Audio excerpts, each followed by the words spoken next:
Alright, hello fellow Mystic friends. This is your Mystic card reader Ben with a review of the Divination of the Ancients Oracle deck. Now this is the second video that I made because the first one I kind of rambled and went too long on it. But this is a review of the Divination of the Ancients Oracle decks, or deck by those two people. And I'm not even going to try to say their names because I'm awful with names. But I made a review for them here, and I will read and go through this pretty fast. The packaging. I have another Blue Angel deck that I actually received today. So this is the actual first one I got to work with actually for a while. I've had this deck for about 2 weeks, and the packaging is very awesome.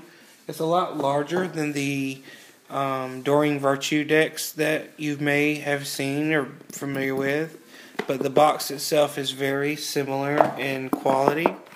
The inside is purple, very sturdy box. The packaging is awesome. The Blue Angel puts a plastic sleeve over their decks instead of a paper sleeve. And if you've seen my other videos, you know that I like to keep sleeves on my decks as long as possible because it just keeps them nice and still while they're in the box and the packaging itself. So I'm giving it a 10 out of 10 for packaging. The guidebook, the quality of the guidebook, I'm giving a 4 out of 5 because just one minor thing. One page here was bent. And you may just say, okay, that's fine, just bend it back out. But see what happens when I do. It's actually larger than the page itself. So it got bent before they cut the pages. So that's why I'm giving it a 4 out of 5 for quality. That's the one minor thing. And I'm sure if I order it again, that it won't be there. But the fun thing is that the first time that I got this deck, the first time that I pulled a card and I said, what do I need to know for today? The very first card that I pulled was, see the fold in the deck, was the Black Cat for good luck. So that's pretty awesome. Anyway, 4 out of 5 for the quality of the guidebook. Now the content of the guidebook, I'm giving it a 5 out of 5 because it, like traditionally in most guidebooks for decks, it goes through and it talks about the introduction, the contents, and it has some basic spreads, the 1-card spread, probably the 3-card spread in most decks, single card, 3-card, and then it talks about the Cornish cross spread, which is just 5 cards in this one. Then it goes to the card meanings, which are awesome because the cards themselves have a word on them that matches the picture, and then the keyword underneath it, arrow, and then rods. And they're not numbered, so they're alphabetized in the guidebook by the main word on the deck itself, which is the photo that you see.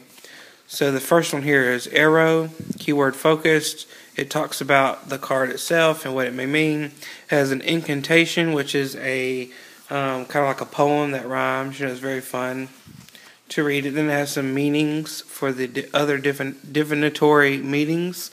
And then it talks about the card itself revealed. On every deck it has whatever the card is called revealed. And it talks about the history of that card and the history of that divination around the world and through different cultures and things like that. So it's very fun.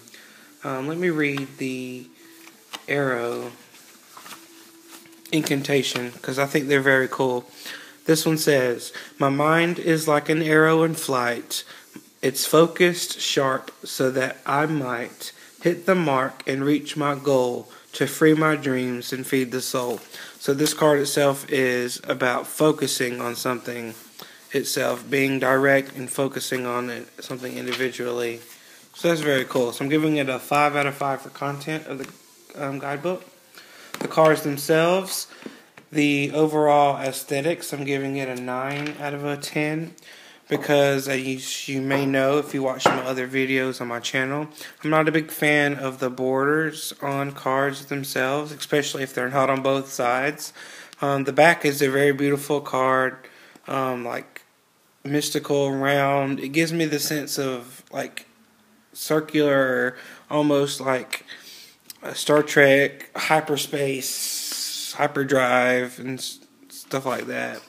But on the backs, they have a border, which is alright, because they're like a cream color. It's not white, but, you know, oh well. Beggars can't be choosers, right? But so anyway, just a personal preference. I'm giving it a 9 out of a 10 for overall aesthetics.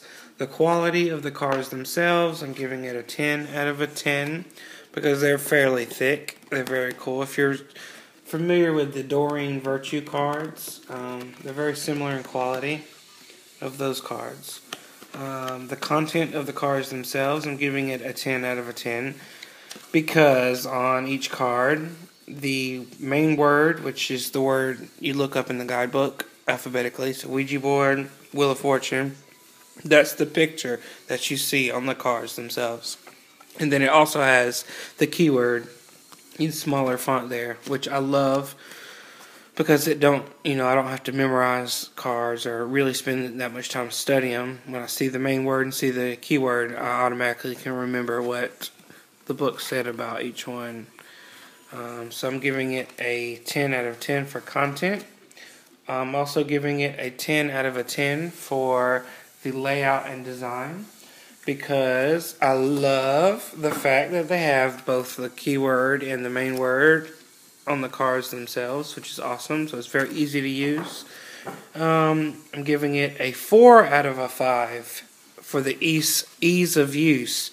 However, because they are very glossy, so especially like me, keeping them really tight and secure and keeping that plastic sleeve on them while I'm storing them.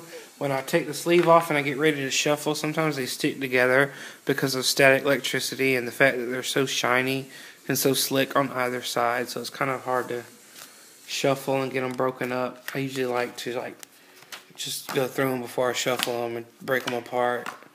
So when I pick them back up, they're not actually like all together, stuck.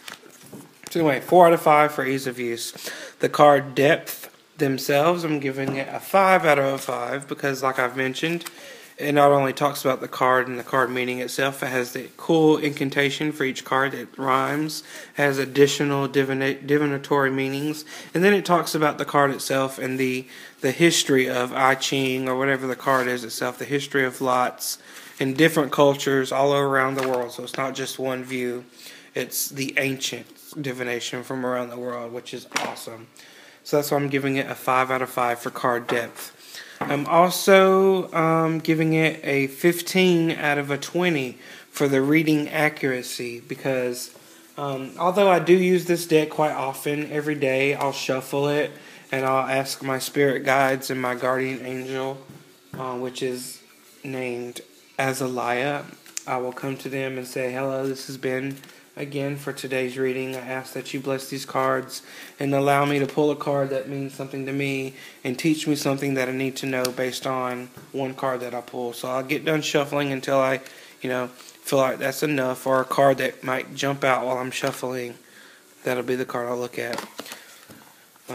So I usually do that and then pick a card. So the 1-card readings are pretty accurate when I do them, but when I do like a 3-card spread or a 6-card spread, sometimes they're not as accurate as I may want them to be, and that may be just because I'm not as familiar with each card.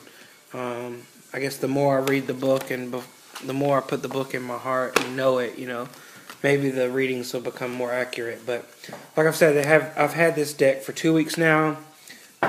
I've dealt with it every day. I've fanned it. I've shuffled it. I've read cards every day, and so the reading accuracy, I'm only giving it a 15 out of 20 for that reason.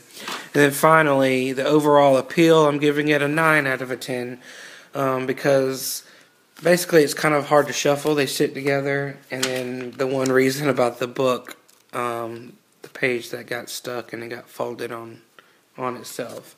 So that's why I'm giving it a 9 out of a 10 for overall rating.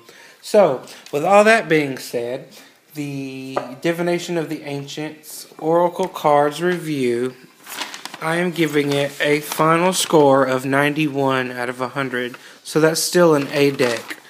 So that's pretty awesome. I do recommend this card deck to those who just want something different. You know, it's nice to have something different that's not a tarot or a Lenormand deck. I love Oracle decks because they're all different. So that's pretty cool. This is a 50, I don't know if I mentioned it, but 45 card deck in Guidebook. So it's not that big, but it does have enough images, and they're very different. They are not reversible, but just, you know, sometimes when I shuffle, I put them on and I mix them around like that just to get mix my question into the deck. But they're awesome. Very cool. Let me go through a couple pictures here before I close. But again, this has been the review of the Divination of the Ancients Oracle deck. Love it. 45 cards. I give it a 91 out of 100 with a score of an A. So I hope that's been some help. That is an awesome card. They are very beautiful, though. There's the arrow card, number 1. So anyway, I hope this review has been helpful to you. Please like, subscribe, share, comment, all that fun stuff. And don't forget, have a good day, guys. Be blessed. And until next time, much love, happiness, success, and joy sent your way. So awesome. Thanks for watching, guys. Have a good one. Love you. Bye.